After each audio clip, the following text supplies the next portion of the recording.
তোমাদের সকলকে স্বাগত জানাই টিন্স বাড়ি অরিনিমা চ্যানেলে। আশা করি সবাই তোমরা ভালো আছো, সুস্থ আছো। আজকে ক্লাস 8-এর চ্যাপ্টার 5 থেকে মহামারীর পার্ট 4 নিয়ে আলোচনা করব। প্রথমেই আছে সেটা হলো হেপাটাইটিস। দেখো, এই হেপাটাইটিস বিভিন্ন প্রকার হতে পারে, মানে hepatitis A, hepatitis B, hepatitis C, hepatitis D এবং হেপাটাইটিস ই। 5 প্রকার হেপাটাইটিস হতে পারে। এর মধ্যে hepatitis A R hepatitis E এই দুটো দূষিত খাদ্য জল থেকে ছড়িয়ে পড়ে। মানে ধরো, যে সমস্ত আখের রস বাইরে বিক্রি হয় সেগুলোর উপর যে মাছি বসে, সেখান থেকে হেপাটাইটিস হওয়ার সম্ভাবনা। দূষিত খাদ্য থেকে, দূষিত জল থেকে, তুমি যে কোনো জায়গার যদি জল খাও সেখান থেকে হেপাটাইটিস এ এবং ই হতে পারে। আর বাকিগুলো মানে হেপাটাইটিস বি, সি, ডি এইগুলো মানুষের দেহ রসের মাধ্যমে সংক্রামিত হয়। মানে ধরো, যে কাউকে ধরো কোনো রক্ত দেওয়া হলো, সেই রক্তের টেস্ট করা হয়নি যে সেই রক্তেতে হেপাটাইটিস আছে কিনা, সেখান থেকে ছড়িয়ে পড়তে পারে। বা ধরো কাউকে দেহ রস দেওয়া হলো, রক্ত থেকেই দেহ রসটা বা সেরামটাকে আলাদা করা হয়, সেক্ষেত্রে সেটার মাধ্যমে ছড়িয়ে পড়তে পারে। ঠিক আছে, তাহলে দূষিত খাদ্য জল থেকে হেপাটাইটিস এ, ই ছড়িয়ে পড়ছে এবং হেপাটাইটিস বি, সি, ডি এই মানুষের দেহ রসের মাধ্যমে ছড়িয়ে পড়ছে। এবার লক্ষণ কী? দেখো, হেপাটাইটিস হলো হেপাটাইটিস ভাইরাসের জন্য। এবার এই যে হেপাটাইটিসের প্রধান টার্গেট জায়গা হলো লিভার। যখনই এটা আমাদের শরীরে ঢোকে, এটা আমাদের যকৃৎকে খারাপ করে, যকৃতের কার্যকারিতাকে নষ্ট করে দেয়। তার ফলে কি হয়? যকৃতের বিভিন্ন সমস্যা হয়, খাদ্য হজম হয় না, জন্ডিস হয়, বমি হয়, পেট ব্যথা হয়, এই রকম জিনিসগুলো হতে থাকে। এগুলোর জন্য ছোটোবেলা থেকেই টিকাকরণ করা হয়, যেগুলো সবাইকেই কম বেশি দেওয়া হয় এবং বিভিন্ন বয়সে টিকাকরণের মাধ্যমে এগুলোর বিরুদ্ধে আমাদের শরীরে প্রতিরোধ ক্ষমতা তৈরি করা হয়। যেমন বিগত 2010 সালে এই যে হেপাটাইটিস বি এবং সি এর জন্য সারা পৃথিবীতে মোটামুটি 14 লক্ষ লোক মারা গেছে। ঠিক আছে, তাহলে বুঝতে পেরেছো হেপাটাইটিস রোগ কিন্তু এখনও হয়। সেই জন্য আমাদের এই বিষয়গুলো সম্পর্কে সচেতন থাকতে হবে, যেগুলোর মাধ্যমে ছড়িয়ে পড়ে। মানে সেখান থেকে দূষিত খাদ্য জল খাওয়া যাবে না। ধরো, যেখানে ইনজেকশন দেওয়া হচ্ছে সেখানে যেন নতুন সিরিঞ্জ ব্যবহার করা হয়। রক্ত যখন দেওয়া হচ্ছে বা ধরো সেরাম দেওয়া হচ্ছে, সেগুলো যেন টেস্ট করা থাকে, সেগুলোর হেপাটাইটিস না থাকে, সেইগুলো আমাদেরকে সচেতন হতে হবে। ঠিক আছে, 28শে জুলাইকে বিশ্ব হেপাটাইটিস দিবস হিসাবে গণ্য করা হয়েছে এবং এই দিন বিভিন্ন জায়গায় বিভিন্ন রকম সেমিনার হয়, প্রোগ্রাম হয়, মানুষের মধ্যে সচেতনতা ছড়িয়ে দেওয়ার বিভিন্ন রকম কাজকর্ম হয়। এবার আসি ইনফ্লুয়েঞ্জা হয় ইনফ্লুয়েঞ্জা ভাইরাসের জন্য। এটা প্রচণ্ড একটা ছোঁয়াচে একটা রোগ, যেটার জন্য তোমার শ্বাসকষ্ট হয়। এই রোগটা হাঁচি, কাশি, কফ এগুলোর মাধ্যমে খুব সহজে ছড়িয়ে পড়ে। মানে বাড়িতে একজনের ইনফ্লুয়েঞ্জা হলে অন্যজনের মধ্যে খুব সহজেই ছড়িয়ে পড়ে। এই রোগের লক্ষণগুলো কী? প্রচণ্ড জ্বর হবে, তার সাথে ঘাম হবে, কাঁপুনি হবে, মাথা যন্ত্রণা হবে, গাঁটে গাঁটে ব্যথা হবে, অত্যধিক দুর্বল মনে হবে, বমি, ডায়রিয়া এগুলো হবে। ইনফ্লুয়েঞ্জাতে অনেক সময় ডক্টররা অ্যান্টিবায়োটিক দেন, কিন্তু যেহেতু এটা ভাইরাস ঘটিত রোগ, সেজন্য অ্যান্টিবায়োটিক নামটা থেকে কি বুঝছো? যেটা ব্যাকটেরিয়ার বিরুদ্ধে কাজ করে। এটা তো যেহেতু ভাইরাসের বিরুদ্ধে খুব বেশি একটা কাজ করতে পারে না, সেজন্য মোটামুটি 3 থেকে 5 দিন সময় লাগে আমাদের রিকভার হতে। এই সময় প্রচুর পরিমাণে জল খাওয়া উচিত, যাতে শরীর থেকে এই যে ভাইরাসটা ওয়াশ আউট হয়। তার সাথে সাথে প্রচুর জলযুক্ত খাবার খাওয়া উচিত, ফল খাওয়া উচিত।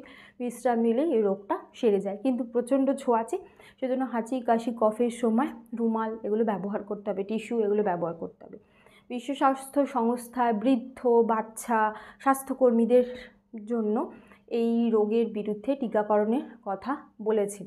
অনেক জায়গাতে কিন্তু এটার বিরুদ্ধে টিকাকরণ হয়ও, ঠিক আছে, কিন্তু আমাদের দেশে খুব একটা প্রচলিত নয়। পরের যে রোগ সেটা খুব গুরুত্বপূর্ণ, সেটা হলো এডসের নাম হয়তো অনেকেই শুনেছো, কিন্তু পুরো নামটা তোমরা জানো না। এডসের পুরো নামটা হলো অ্যাকোয়ার্ড ইমিউনো ডেফিসিয়েন্সি সিনড্রোম। ঠিক আছে, অ্যাকোয়ার্ড মানে হলো অর্জিত, ইমিউনো মানে হলো আমাদের শরীরের যে ইমিউনিটি বা প্রতিরোধ ক্ষমতা, ডেফিসিয়েন্সি সেটাতে অভাব, সিনড্রোম মানে এই লক্ষণগুলো দেখা যায়। এর জন্য দায়ী যে ভাইরাস সেটার নাম হলো HIV, human immunodeficiency virus, HIV। ঠিক আছে, হিউম্যান ইমিউনোডেফিসিয়েন্সিটা একসাথে লিখতে হবে। ঠিক আছে, এগুলোর পুরো নামগুলো ইংলিশে লিখে প্র্যাকটিস করতে হবে, বানানগুলো প্র্যাকটিস করবে। লক্ষণ কী? রোগে হয়টা কি? এইডস হলে অ্যাকচুয়ালি আমাদের শরীরের যে প্রতিরোধ ক্ষমতা সেটা নষ্ট হয়ে যায়। মানে আমরা ধরো নিঃশ্বাসের মাধ্যমে বা খাদ্যের মাধ্যমে, জলের মাধ্যমে প্রতিদিন কোটি কোটি জীবাণু ঢুকছে। আমরা কি প্রত্যেক দিন অসুস্থ হই? সেটা হই না। তার মানে আমাদের শরীরের একটা প্রাকৃতিকভাবে মানে কিছু জীবাণুকে মেরে ফেলার ক্ষমতা আছে, সেই ক্ষমতাটা আস্তে আস্তে নষ্ট হয়ে যায় এই HIV ভাইরাসের জন্য। কি হয়, প্রথমে এই যে ইমিউনিটি যেই নষ্ট হতে থাকে, আমাদের প্রতিরোধ ক্ষমতা নষ্ট হতে থাকে, তার ফলে বিভিন্ন রোগ হতে থাকে। মানে তুমি সামান্য বেরোচ্ছে, অ্যালার্জি হচ্ছে, জ্বর হচ্ছে, ডায়রিয়া হচ্ছে, খুব ফ্রিকোয়েন্ট কিছু না কিছু রোগ হতেই থাকে। শেষে ডক্টরের কাছে যখন দেখানো হয়, গিয়ে দেখা যায় যে এইডস হয়েছে, এবং সর্বশেষে যেটা ভীষণ তাড়াতাড়ি শরীরের ওজন হ্রাস হয়ে যায়। ঠিক আছে, তাহলে লক্ষণের মধ্যে কিন্তু এই কটা লিখেছি, মানে এগুলো নয়, বিভিন্ন কিছু হতে পারে। কোনো একটা এইডস হয়েছে এমন মানুষ যদি রাস্তায় বেরোন, যে ধরো জীবাণু, ভাইরাস, ব্যাকটেরিয়া ঘুরছে, সেগুলোই তার শরীরে ঢুকে তাকে আক্রান্ত করে দিতে পারে। মানে যক্ষা হতে পারে, স্মল পক্স হতে পারে, তারপর ডায়রিয়া হতে পারে, ইনফ্লুয়েঞ্জা হতে পারে, যে কোনো রোগই তা খুব সহজে হয়ে যাবে। এবং যেহেতু একটার পর একটা রোগ হতেই থাকবে, সেজন্য সেই মানুষটি খুব ভুগে ভুগে দুর্বল হয়ে পড়বেন, তার শরীরের ওজন খুব সহজে কমে যাবে, এগুলো দেখেই বোঝা যায়। এবার এই যে তোমার রোগটা হচ্ছে কিভাবে, রক্তের মাধ্যমে এটা ছড়িয়ে পড়ে। মানে যখন ধরো কাউকে ব্লাড ট্রান্সফিউজ করা হচ্ছে, রক্ত দেওয়া হচ্ছে, একজনের যদি রক্তে এইডস থাকে, তাহলে অন্যজনকে সেই রক্ত দিলে সেখান থেকে হতে পারে। একইভাবে যদি দেহ রস দেওয়া হয়, মানে রক্তটা লাগছে না কারোর ধরো লসিকা লাগছে, সেই লসিকাটাকে দেওয়ার সময় যদি রক্তের মাধ্যমে কিন্তু এই যে জীবাণু চলে আসতে পারে, লালারসের মাধ্যমে হতে পারে, দেহের বিভিন্ন তরলের মাধ্যমে এই যে সংক্রমণ হতে পারে। ঠিক আছে, এটা কিভাবে ছড়িয়ে পড়ে, ধরো কোনো এইডস রোগীকে দেওয়া ইঞ্জেকশন সিরিঞ্জ যদি পুনর্ব্যবহার করা হয়, যৌন সংসর্গে হতে পারে, তার সাথে এই যে বললাম রক্তের মাধ্যমে হতে পারে, দেহরসের মাধ্যমে হতে পারে, এগুলোর মাধ্যমে খুব সহজেই শরীরের মধ্যে এই রোগ ছড়িয়ে পড়ে।